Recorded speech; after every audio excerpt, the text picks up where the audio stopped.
Hiki kienyewe kwanza hatujui ubaki vipi, sijui lianzia wapi. Kwa upendo wanangu pia unatakikana ufanye nini? Usiwe na mwisho, kudumu milele na milele hadi kifo kitakapowatenganisha.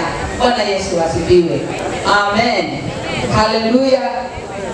Kwa hivyo tunaenda kukata hii keki, lakini tuelewe kwamba keki hii haina mwanzo wala haina mwisho. Imetengenezwa kistahili yake. Na huo upendo wenu nani utengenezeni ujengwe kwa stahili yake, si kwa stahili ya nyumba nyingine, si kwa stahili ya ndoa nyingine, bali ijengwe kwa stahili yenu, mkiwa na Mungu akiwa mfalme katikati yenu, na hiyo itapendeza. Mtakaa mpaka watu watawashangaa. Bwana Yesu asifiwe. Nyinyi wawili tu, nyinyi mlio wawili ambao ni mmoja sasa, nyinyi ndio msimame katika upendo. Bwana Yesu asifiwe. Amen. Haya, tuwasimamishe maharusi wetu. Bwana Yesu asifiwe. Majira yamefika,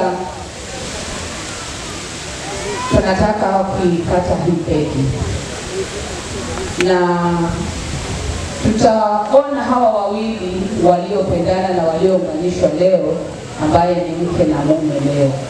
Watatuonyesha jinsi watakavyofanya. Wakuwinda ameenda kuwinda, ameleta mawindo. Na Lydia amepika, wamesaidiana kupika. Na hapa tutawaona jinsi watakavyoendelea kufanya.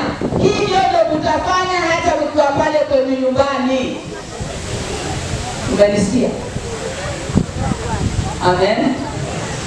Kile mtakachoshirikiana hapa, siko Lydia yuko jikoni, baba wewe na wewe mko wawili, ni moja sasa. Mko jikoni, namwambia Lydia, wewe pika hiyo sima, wacha nikatekate kitunguu. Unasaidiana, maana ni wewe na Lydia. Bwana Yesu asifiwe sana. Kufanya hivyo babangu, si kama umeketiwa na mke.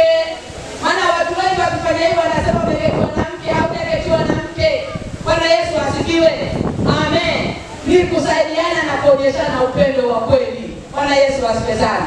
Kata kitunguu, mimi napika sima. Bwana Yesu asifiwe sana. Amen. Haleluya. Na hiyo mtaona nyumba yenu inajengeka vizuri kwa upendo tu, na kila mtakachomwambia Bwana atafanya, maana ninyi mko na upendo. Bwana Yesu asifiwe. Upendo wenu usiishe wanangu. Usiishe.